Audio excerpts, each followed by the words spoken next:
जी अस्सलाम वालेकुम। आज हम क्लास 9 का जो चैप्टर नंबर 3 और इसकी एक्सरसाइज जो 3.2 है इसको सॉल्व करेंगे। तो इसमें हम आज अपने जो क्वेश्चन नंबर 3 और क्वेश्चन नंबर 4 इन दोनों क्वेश्चन को कम्प्लीटली सॉल्व करेंगे। तो क्वेश्चन नंबर 3 में लिखा हुआ है कि consider the set P is x such that x is a prime number. Means का जो P सेट है ये ऐसा सेट है इसके जो सारे के सारे एलिमेंट है वो हमारे पास प्राइम है। और प्राइम नंबरों के बारे में कहा गया कि ये greater than 0 less than equal to 20। Means के 0 शामिल नहीं है लेकिन 20 शामिल है प्राइम नंबरों के लिए। देन लिखा हुआ है Q is x such that x is a divisor of the 210। Means के जो हमारे पास एक क्यू है, क्यू में जो जितने भी एलिमेंट है बस सारे के सारे हमें 210 के डिवाइजर लेने हैं। तो यहाँ भी लिमिट बता दी गई है कि हमारे पास जितने भी नंबर है वो ग्रेटर देन 0 और less than equal to the 20। Means के 0 शामिल नहीं करना और आपने 20 शामिल करना है इस लिमिट में। मीन्स 0 से लेकर 20 के दरमियान आपने वो सारे नंबर ढूंढने हैं जो 210 के डिवाइजर हैं और उसको आपने क्यू सेट में लिखना है। तो ये तो इनकी टेबुलर फॉर्म होगी। और फर्स्ट पार्ट में लिखा हुआ है P इंटरसेक्शन Q। मीन्स आपने P और Q का इंटरसेक्शन फाइंड आउट करना है। और सेकंड पार्ट में कह रहा है कि आप इन दोनों का यूनियन फाइंड आउट करो। तो सबसे पहले हम इसका फर्स्ट पार्ट करते हैं। तो क्वेश्चन स्टार्ट करने से पहले आप यहाँ पे मेंशन करके सॉल्यूशंस। तो अब मुझे P और Q जो कि मेरे पास यहाँ पे सेट बिल्डर की फॉर्म में है, तो सबसे पहले हमने इनको टेबुलर फॉर्म में कन्वर्ट करना है। तो टेबुलर फॉर्म में कन्वर्ट करने के लिए आप सबसे पहले यहाँ पे लिखो P इज इक्वल टू और ब्रैकेट लगाओ। तो हमारे पास देखें P में क्या है। P में कहा गया सारे प्राइम नंबर है और greater than 0 less than equal to 20। Means 0 से लेके 20 तक जितने भी प्राइम नंबर्स हैं वो सारे के सारे आपने हमें बताना है कि कौन कौन से हैं। लेकिन 0 शामिल नहीं करना और 20 शामिल कर लेना है अगर ये प्राइम हुआ तो देखिएगा 0 के बाद जो हमारे पास सबसे पहले जो प्राइम नंबर है वो 2 है। 2 के बाद आता है 3 के बाद आता है 5 और 5 के बाद आता है 7। अब देखें ये नंबर जो मैं फिल कर रहा हूँ एज ए प्राइम नंबर। तो पहले आप ये देख लें प्राइम नंबर होते क्या हैं। प्राइम नंबर के बारे में पहले भी आपको बताया कि प्राइम नंबर बेसिकली ऐसे नंबरों को प्राइम नंबर कहते हैं जिसके हमारे पास सिर्फ और सिर्फ 2 डिवाइजर हों। मीन्स के ऐसे नंबर जिनके सिर्फ और सिर्फ 2 डिवाइजर हों उनको हम प्राइम नंबर कहते हैं। अब 2 डिवाइजर से क्या मुराद है वो देख लीजिएगा। 2 डिवाइजरों से मुराद एक डिवाइजर इसका 1 हो, दूसरा इसका जो डिवाइजर वो इटसेल्फ हो। इटसेल्फ से मुराद क्या है कि वो नंबर खुद अपने आप को डिवाइड करता हो। मिसाल के तौर पर यहाँ पे हमने 2 लिया तो 2 को सिवाय 1 के और सिवाय इटसेल्फ मीन 2 के 2 को और कोई नंबर डिवाइड नहीं करता। तो लिहाजा ये हमारे पास है प्राइम नंबर हुआ। इसी तरह 3 देख लें, 3 को 1 डिवाइड करेगा, यहाँ 3 डिवाइड करेगा, इसके अलावा कोई डिवाइड नहीं करता। नेक्स्ट हमारे पास 5 है तो 5 को 1 डिवाइड करेगा और इसके अलावा 5 खुद डिवाइड करेगा। नेक्स्ट 7 है, 7 को भी 1 डिवाइड करेगा, इसके अलावा ये खुद को खुद ही डिवाइड करेगा, इसके अलावा कोई और डिवाइडर नहीं है। तो इसी तरह हमारे पास आगे ना तो 8 प्राइम है ना ही 9 प्राइम है, क्योंकि 9 3 से भी डिवाइड होता है, 9 1 से भी डिवाइड होता है, 9 9 से भी डिवाइड होता है। तो 9 के 3 डिवाइडर हो गए तो लिहाजा हमने 9 नहीं लेना।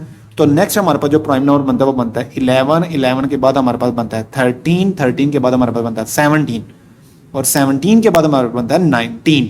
तो लिहाजा ये मेरे पास जो सेट P है इसकी टेबुलर फॉर्म आ चुकी हुई है और इसमें सारे के सारे वो प्राइम नंबर हैं जो 20 से लेस देन है।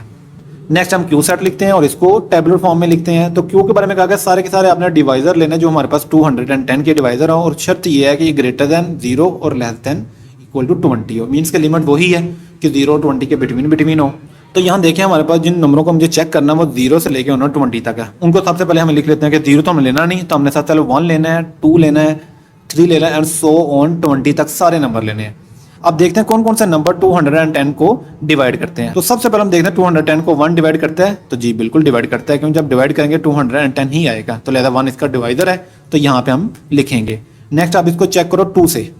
तो जैसे इसको मैं 210 को 2 से डिवाइड करूंगा तो मेरे पास आएगा 105। मीन्स के 2 भी इसको डिवाइड करते हैं तो लिहाजा यहाँ पे हम 2 को भी फिल करेंगे। नेक्स्ट हम चेक करते हैं 3 को, क्या 3 इसको डिवाइड करता है देख लेते हैं। जैसे मैं इसको 3 पे डिवाइड करता हूँ तो 3 7 21 और 0, यस ये भी डिवाइड करते हैं तो 3 को ही फिल करो। नेक्स्ट हम चेक करते हैं 4 से। तो 4 इसको डिवाइड नहीं करता क्योंकि ये डेसिमल पॉइंट में आ जाता है। नेक्स्ट आप इसको चेक करो 5 से। तो 5 4 द 20 एंड 5 2 द 10, यस ये भी डिवाइड करता है। 5 के बाद चेक करते हैं 6 से। तो 6 से चेक करते हैं, 6 से जब मैं इसको डिवाइड करूंगा तो आएगा 6 3 द 18। तो नेक्स्ट मेरे पास यहाँ 3 बचा 30 हो जाएगा और 6 5 द 30। तो लिहाजा ये भी इसको डिवाइड करता है। नेक्स्ट हम इसको 7 से चेक करते हैं। तो जैसे ही मैं इसको 7 से डिवाइड करता हूँ 7 3 द 21 और 0, यस 7 भी डिवाइड इसको करता है। नेक्स्ट हम इसको चेक करते हैं, नंबर हमारे पास नेक्स्ट है 8, लेकिन 8 इसको डिवाइड नहीं करता, आपके पास आंसर पॉइंट्स में आ जाएगा। लिहाजा 9 भी इसको डिवाइड नहीं करता, आप चेक कर सकते हो।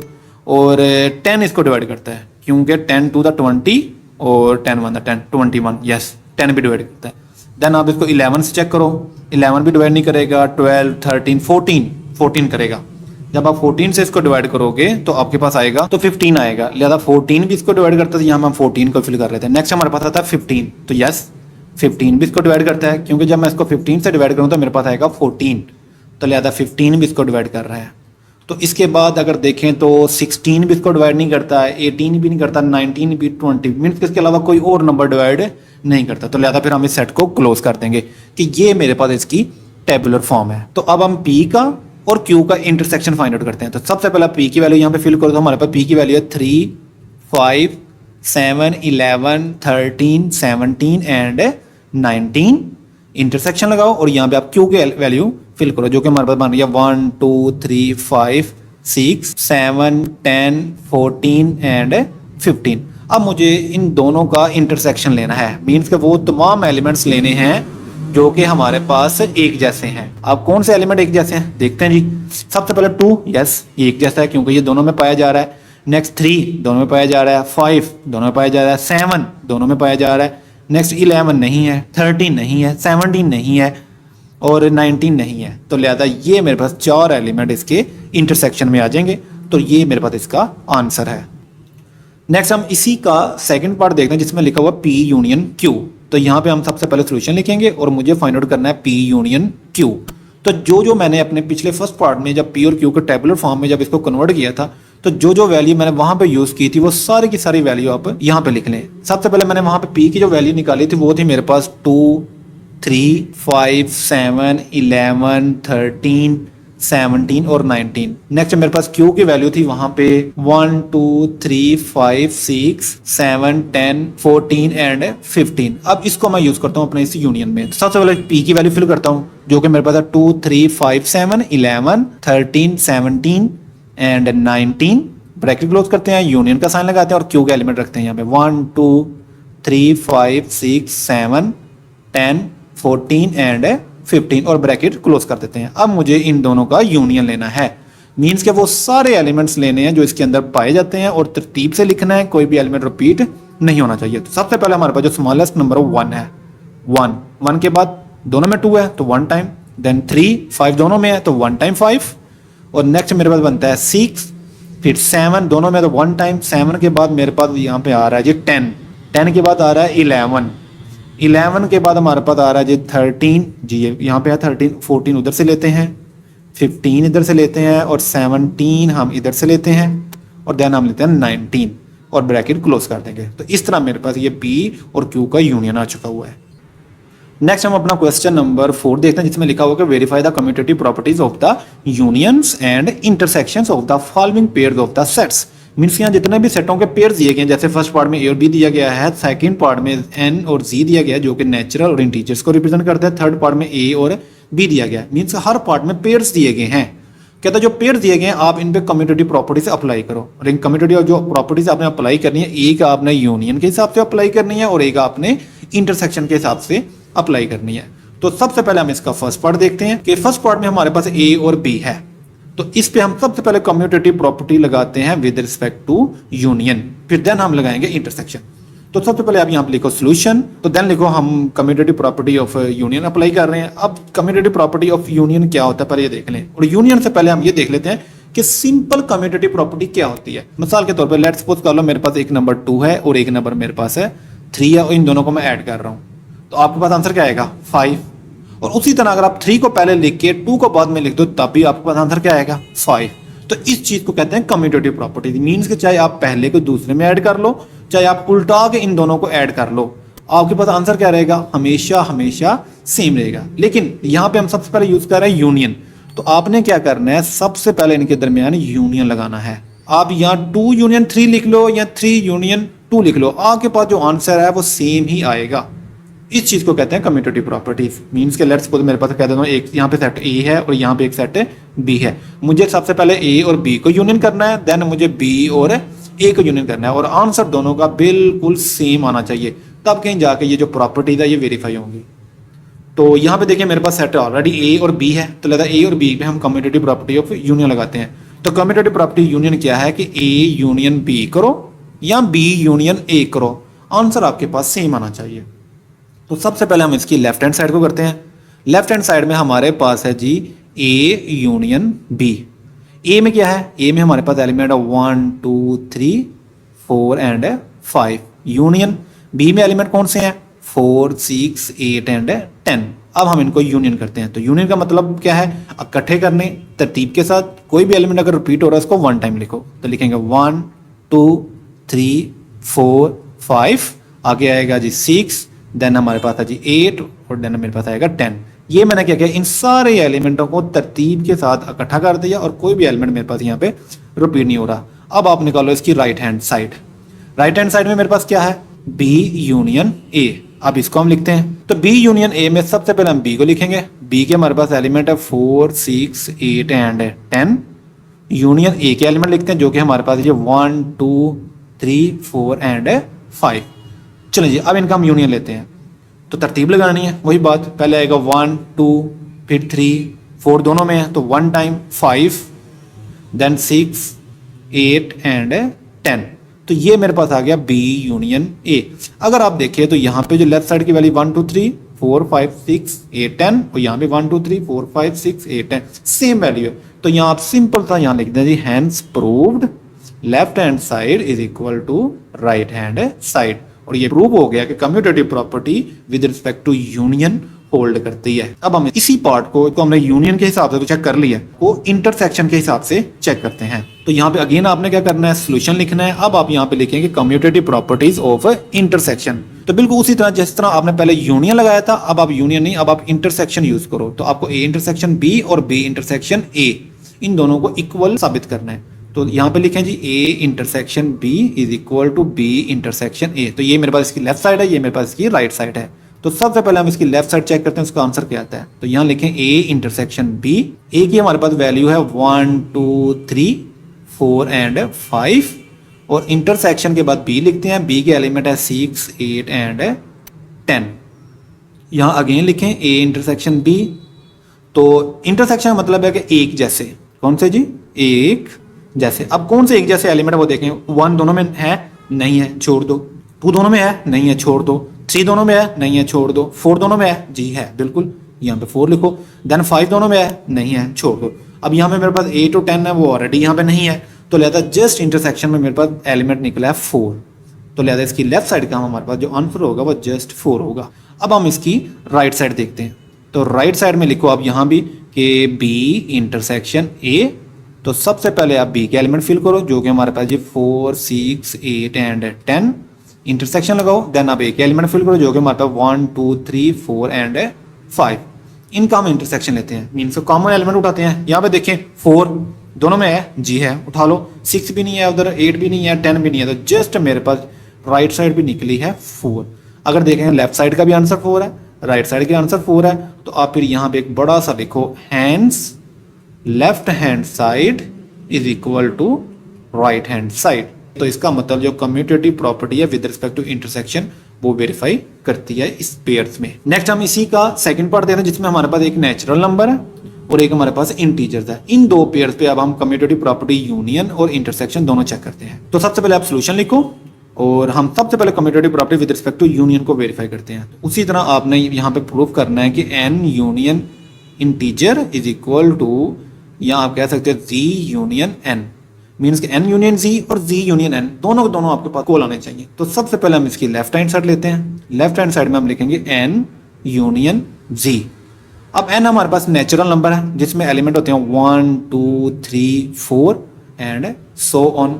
देन यूनियन लगाओ और आगे इंटीजर लिखो। इंटीजर में एलिमेंट कौन से होते हैं, उनमें सेंटर में 0 होता है, यहाँ मेरे पास होता है +1 +2 एंड सो ऑन, और इस तरफ हमारे पास होते हैं -1 -2 एंड सो ऑन। तो ये मेरे पास n और ये मेरे पास z। अब मुझे इनका यूनियन लेना है, मीन का मुझे तरतीब लगानी है। अब तरतीब में सबसे पहले अगर देखें तो -1 -2 सो ऑन सारे एलिमेंट है, और ये सारे के सारे एलिमेंट इस तरफ जितने भी एलिमेंट है उससे ये क्या है, छोटे। मीन्स के ये एलिमेंट सारे के सारे क्या है, छोटे। ये एलिमेंट बढ़ते जा रहे हैं, इधर छोटे होते जा रहे हैं, तो ये छोटे एलिमेंट्स हैं। तो हमने सबसे पहले यूनियन में छोटे नंबरों से लिखना स्टार्ट करते होते हैं। तो यहाँ पे छोटे एलिमेंट्स है ही नहीं। अगर यहाँ पे छोटे एलिमेंट्स नहीं है तो आप सबसे पहले ये छोटे एलिमेंट्स हैं तरतीब को देखते हुए वो सबसे पहले हम एज इट इज लिखेंगे। तो सबसे पहले आप सो ऑन करें कि यहाँ जितने भी एलिमेंट है ये मजीद छोटे होते जा रहे हैं, तो उनको हमने एज इट इज लिखा। -2 को भी एज इट इज लिखा, -1 को भी एज इट इज लिखा, और नेक्स्ट 0 उसको भी एज इट इज लिखा। अब हमारे पास नेक्स्ट आ रहा है 1, 1 इधर भी है और 1 इधर भी है, तो लिहाजा 1 1 टाइम लिखेंगे। 2 इधर भी है, 2 इधर भी है, 2 इधर एज इट इज लिखेंगे। अगर यहाँ पे 3 है तो कंफर्म है यहाँ भी आगे 3 है, क्योंकि ये भी सो ऑन चलते जा रहे हैं, तो इधर 3 है, इधर 3, तो यहाँ भी 3 एज इट इज, तो कंफर्म है यहाँ 4 है तो यहाँ भी 4 है, तो 4 लगा के आगे इसको भी एज इट इज लिख देना है। तो इस तरह मेरे पास n यूनियन जो z है उसकी ये वैल्यू आ गई है।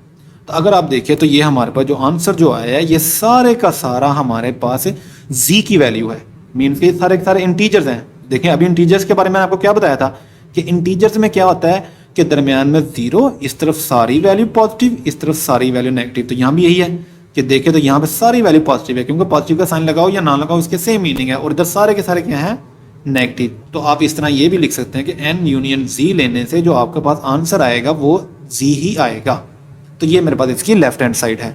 अब मैं इसकी राइट हैंड साइड सॉल्व करता हूँ, तो यहाँ से आप शुरू कर लो इसकी राइट हैंड साइड।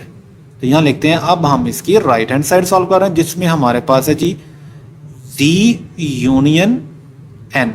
तो सबसे पहले हम z को फिल करते हैं कि z में क्या है, तो हमें पता है z में पहले नेगेटिव एलिमेंट जिसको हमने सो ऑन किया, -2 -1 0, और यहाँ पे हमने +1 +2 और यहाँ पे इसको सो ऑन कर दिया, और यूनियन लगा के अब हम नेचुरल नंबर लिखते हैं। नेचुरल नंबर लिखते हैं 1 2 3 एंड इसको भी इस तरह लिख के हमने सो ऑन कर दिया। तो ये मेरे पास इंटीजर्स और ये मेरे पास नेचुरल नंबर। अब हम इन दोनों का यूनियन लेते हैं। तो यूनियन में सबसे पहले छोटे नंबर एज इट इज आएंगे, तो ये मेरे पास छोटे नंबर हैं, इस तरफ बड़े हैं इस तरफ छोटे हैं। तो छोटे नंबर इधर तो हैं लेकिन इधर नहीं है, लेकिन हम तो यूनियन कर रहे हैं तो यूनियन में ये नंबर आएंगे। तो लिखेंगे सो ऑन -2 -1 0। अब 1 इधर भी है 1 इधर है तो 1 1 टाइम लिखेंगे, 2 इधर भी है इधर भी है 2 1 टाइम लिखेंगे, 3 इधर है 3 इधर भी है, तो लिहाजा हम क्या करेंगे इस 3 को भी 1 टाइम लिखेंगे। आगे आप इसको सो ऑन करके बात अपनी कंप्लीट कर सकते हो। तो इसका मतलब ये हुआ z यूनियन n लेने से आपके पास ये जो वैल्यू आ रही है ये तो बेसिकली हमारे पास इंटीजर्स हैं जिसको हम z से रिप्रेजेंट करते हैं।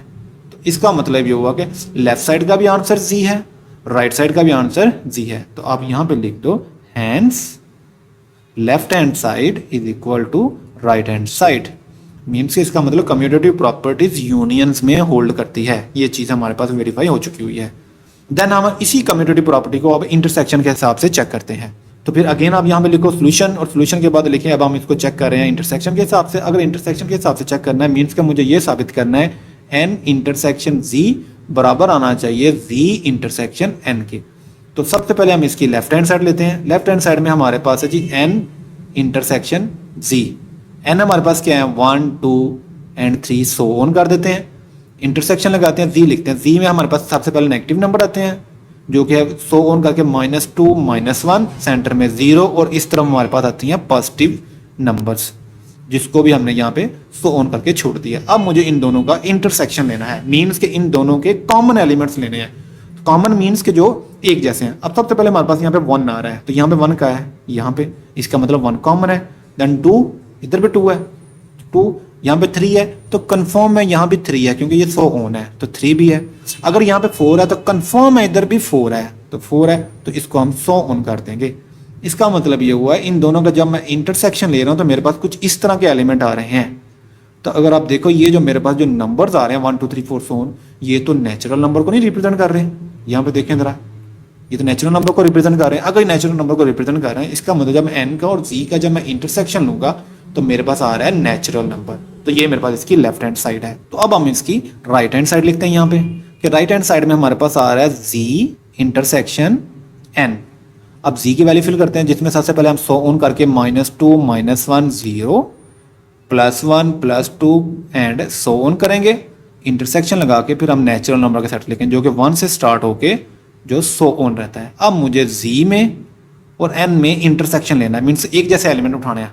सबसे पहले ये नेगेटिव नंबर है, इसमें कोई नेगेटिव नंबर नहीं है तो लिहाजा ये जो सारे के सारे जो नेगेटिव नंबर है ये वैसे के वैसे ही स्किप हो जाएंगे, सिर्फ ये वाले नंबर रहेंगे क्योंकि 1 इधर है 1 इधर भी है तो यहाँ लिखे 1, 2 इधर भी है इधर भी है इधर भी लिखें, 3 इधर भी है इधर भी है तो लिहाजा इधर भी लिखें, तो सो ऑन। इस तरह मेरे पास इसका आंसर आ गया।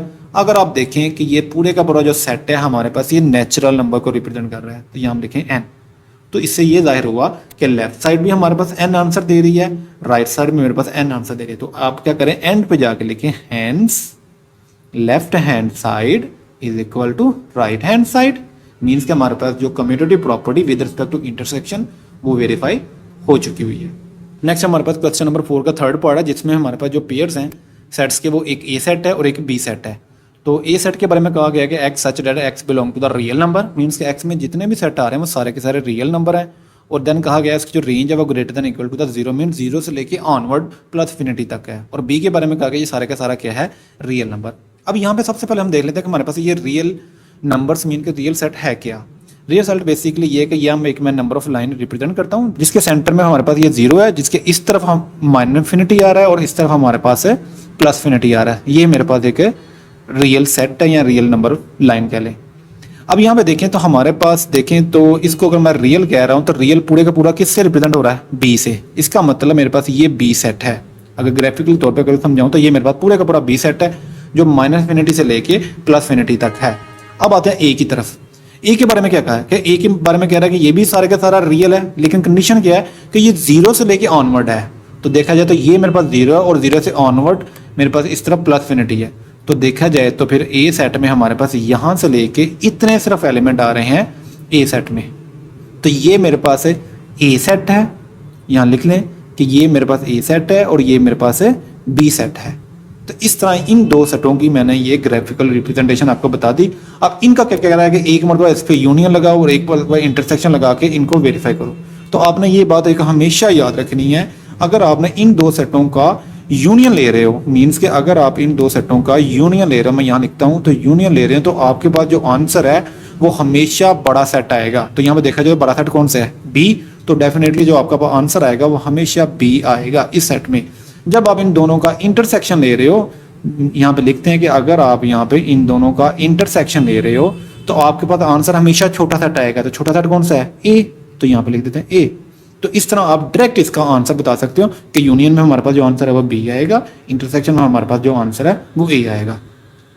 तो अब हम इसका सोल्यूशन स्टार्ट करते हैं। सबसे पहले आप यहाँ पे सोल्यूशन लिखो और सबसे पहले इसको चेक करते हैं यूनियन के रिस्पेक्ट। तो यहाँ लिखते हैं कम्यूटेटिव प्रॉपर्टी ऑफ यूनियन। ए और बी हमारे पास दो सेट है, तो आपको ये वेरीफाई करना है कि ए यूनियन बी बराबर आना चाहिए बी यूनियन ए के। तो सबसे पहले हम इसकी लेफ्ट हैंड साइड लेते हैं। तो यहाँ लिखें जी लेफ्ट हैंड साइड, और लेफ्ट हैंड साइड में हमारे पास क्या है, ए यूनियन बी। तो ए में क्या आ रहा है, x such that x belong to real and x greater than equal to zero. Mean A में जो नंबर्स आ रहे हैं वो जीरो और जीरो से ऑनवर्ड प्लस इन्फिनिटी की तरफ जो नंबर है वो आ रहे हैं।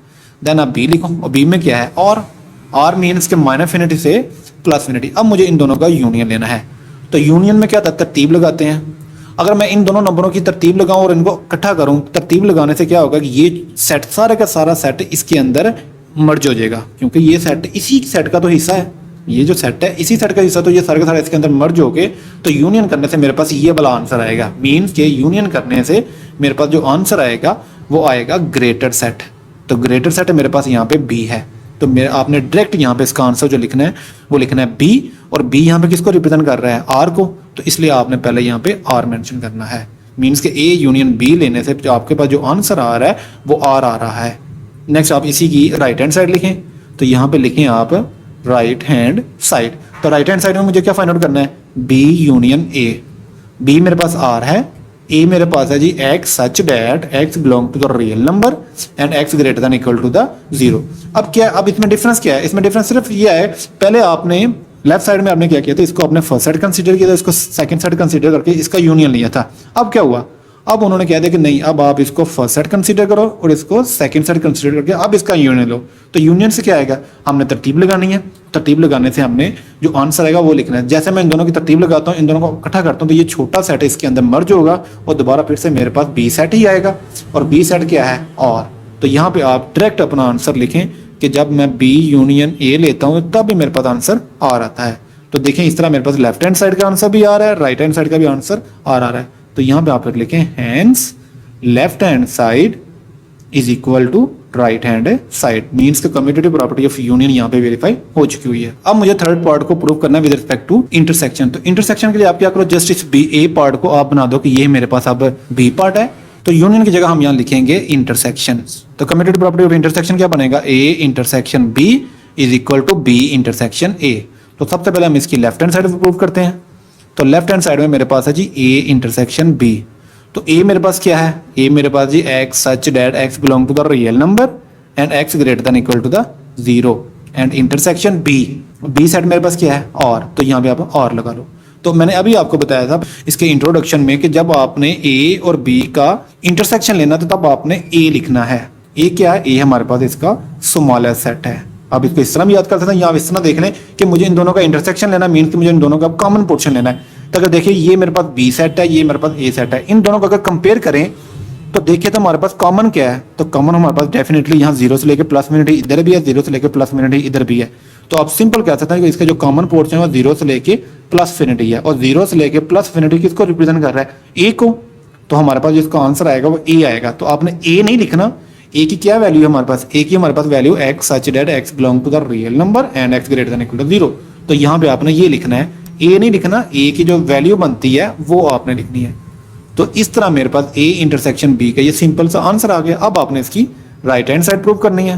तो यहाँ लिखिए ये राइट हैंड साइड, वो हमारे पास बन रही है बी इंटरसेक्शन ए। तो बी में हमारे पास आ रहा है पूरे का पूरा रियल सेट, वो लिखो, इंटरसेक्शन ए लिखो जो कि हमारे पास belong to real and x greater than equal to 0। अब मुझे फिर वही बात है, इन दोनों में इंटरसेक्शन लेना है। तो देखा जाए तो पहला सेट इसको कंसीडर करके हमारे पास इसमें और इसमें कॉमन क्या है, वही बात इन दोनों में देखा जाए कॉमन हमारे पास 0 से लेकर प्लस इन्फिनिटी इधर और 0 से लेकर प्लस इन्फिनिटी ये, मीन के 0 से लेकर प्लस इन्फिनिटी कॉमन है जो कि रिप्रेजेंट कर रही है ए सेट को, और ए सेट की वैल्यू क्या है? वो ये।